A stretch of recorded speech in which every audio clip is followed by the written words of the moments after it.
బ్యాంకుతో పాటు ఫైనాన్స్ సంస్థల్లో తప్పుడు డాక్యుమెంట్లు పెట్టి ఓ డీలర్ హార్వెస్టర్లకు రుణాలు మంజూరు చేస్తున్నట్లు వైనం తాడేపల్లిగూడెంలో వెలుగులోకి వచ్చింది. నిబంధనలకు విరుద్ధంగా ఓ ప్రైవేట్ బ్యాంకును చీటింగ్ చేస్తున్న సదరు డీలర్పై కనీస చర్యలు తీసుకునేవారే కరువయ్యారు. తాడేపల్లిగూడానికి చెందిన హార్వెస్టర్ డీలర్ అరాచకాలు రోజు రోజుకు శృతిమించుతున్నాయి. చైనా దేశం నుంచి ఒడిశా రాష్ట్రంలోని ఓ వ్యాపారి దిగుమతి చేసుకుంటున్న Bharat field tiger chain harvester dealership ను తాడేపల్లిగూడానికి చెందిన ఓ వ్యక్తి తీసుకున్నాడు.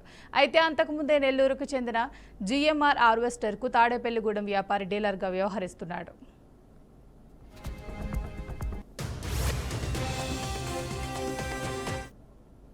జిఎంఆర్ హార్వెస్టర్ కు హర్యానాలోని Budhni agriculture implement national testing centre test report ఉంది. ఈ రిపోర్ట్ ఆధారంగా ఆ హార్వెస్టర్స్ కు బ్యాంకుల్లో ప్రైవేట్ ఫైనాన్స్ సంస్థలు ఫైనాన్స్ సౌకర్యాన్ని కల్పిస్తున్నాయి.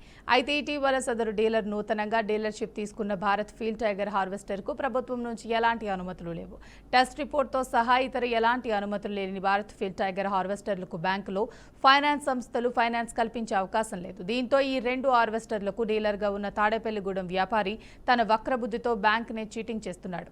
అనుమతులు ఉన్న జిఎంఆర్ హార్వెస్టర్ పేరుతో బ్యాంకుల్లో ఫైనాన్స్ ఫైళ్లను దరఖాస్తు చేస్తున్నారు. ఫైనాన్స్ అప్రూవ్ అయ్యాక జిఎంఆర్ హార్వెస్టర్ ముందు కొనుగోలుదారులతో ఫోటోలు దిగి బ్యాంకులకు సమర్పిస్తున్నాడు.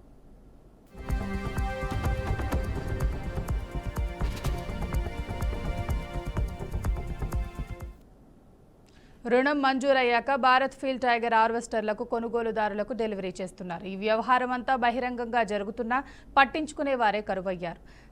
స్టెన్సెస్ స్టీల్ పరికరాలతో భారత్ ఫీల్డ్ టైగర్ హార్వెస్టర్ మార్కెట్లలోకి వచ్చిందని సదరు డీలర్ విస్తృతంగా ప్రచారం చేశారు. దీంతో ఆ హార్వెస్టర్లు కొనుగోలు చేసేందుకు పలువురు ఉత్సాహం చూపుతున్నారు.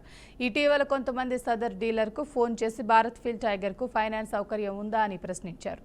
అయితే భారత్ హార్వెస్టర్కు ఫైనాన్స్ సౌకర్యం లేదని, జిఎంఆర్ హార్వెస్టర్ పేరుతో ఫైనాన్స్ సౌకర్యాన్ని కల్పించే బాధ్యత తనదని చెప్పడం విశేషం. ఈ వ్యవహారం అంతా జిఎంఆర్ హార్వెస్టర్ కంపెనీ నిర్వాహకులకు తెలిసే జరుగుందని చర్చ నడుస్తోంది. ఇప్పటికైనా సంబంధించిన శాఖ ఉన్నతాధికారులు స్పందించి ఈ వ్యవహారంపై పూర్తి స్థాయిలో విచారణ నిర్వహిస్తారో లేదో తెలియాలంటే వేచి చూడాల్సిందే.